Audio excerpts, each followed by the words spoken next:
Good afternoon, everyone. Well, I'm going to take a slight divergence here and go away from the macro end of this and have a look at, if you like, the micro end and look at how do you put the patients at the centre of your system or at your business model at a local level in a small hospital.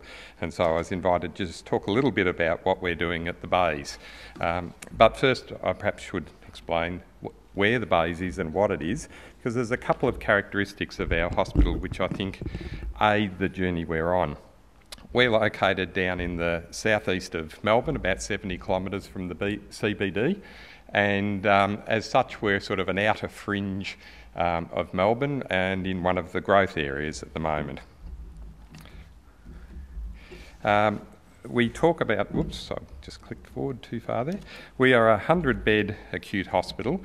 We cover medical, surgical and obstetric services, 5 operating theatres, diagnostics, consulting suites, the sort of standard thing for a 100-bed hospital.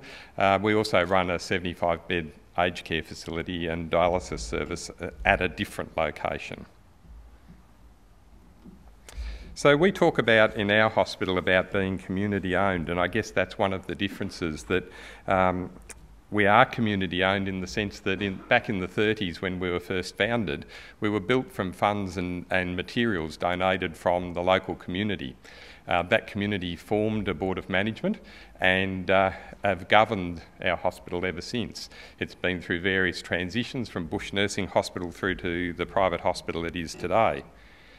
But one of the things about that is that, in fact, it's the governance today. We're an incorporated association. We have a board of directors, which is no big deal, but 7 of them are directly elected from our membership base.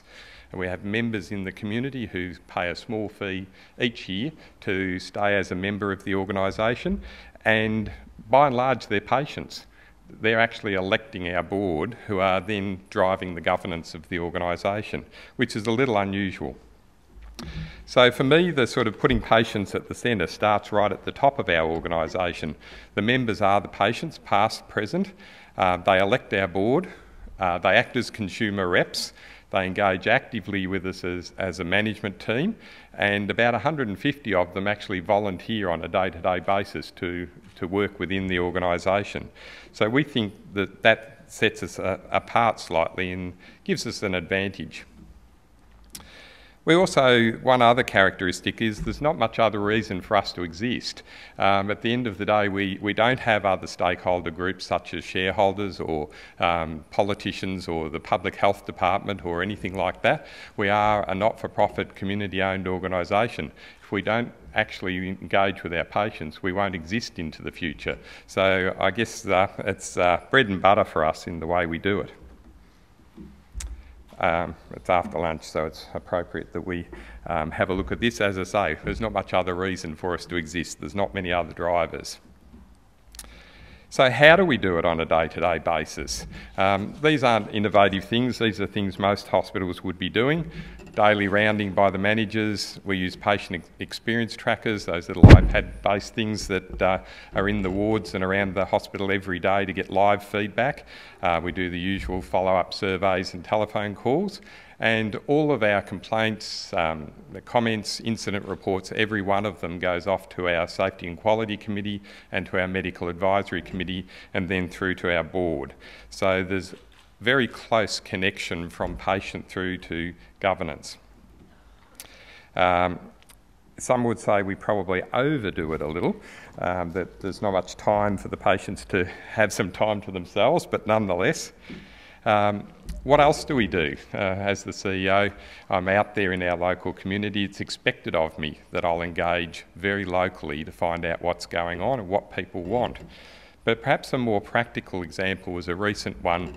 About 18 months ago, we started on a redo of our strategic plan. Our patients and our members were absolutely central to that process. They were engaged in the process, and one of the very strong things we had feedback was that maternity service was essential to our local community. We've been doing it since the 1930s when we opened, and that's directly determined our board to build a new maternity unit. The upside of that also is that the community is then helping to donate towards building that maternity unit. Similarly, we got feedback about cancer services. We did a lot of cancer surgery, but they said they wanted other things on site. They wanted better diagnostics, they wanted day chemo. Those things are now in place as well. But the practical stuff, they wanted someone to pick them up from home and bring them in when they're not feeling well. So our volunteers got on board with that and said, we'll run a drop-off service, and a local donor gave us a car to do that. So it's about engaging, getting that feedback from our community. Other things that we've done, you might think some of these are obvious, but we invited our members to actually redesign our admission form from their perspective.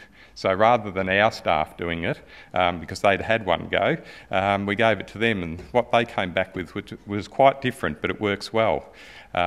We've also looked at our complaints and comments mechanism, and we're just moving to smoke-free status at the moment, and they've been actively involved in that as well. Other things we do are focus groups. The day surgery unit was recently renovated.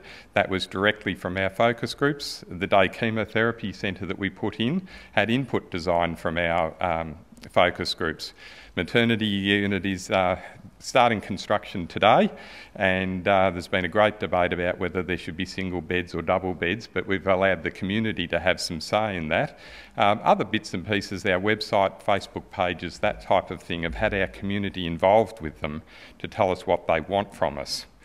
So I guess the last thing in all of this is the staff education piece, the power of the members actually telling their stories as patients to our staff when we're trying to educate them about patient-centric care.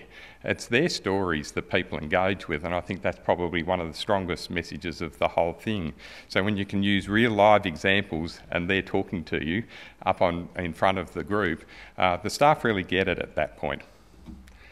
So we hope this is gone, that this is not the method of our staff of the future, but we hope they're now listening more, and finally saying that unless these people get it, nobody does, and they're the ones that will make it happen on the ground, and I'm pleased to say they do.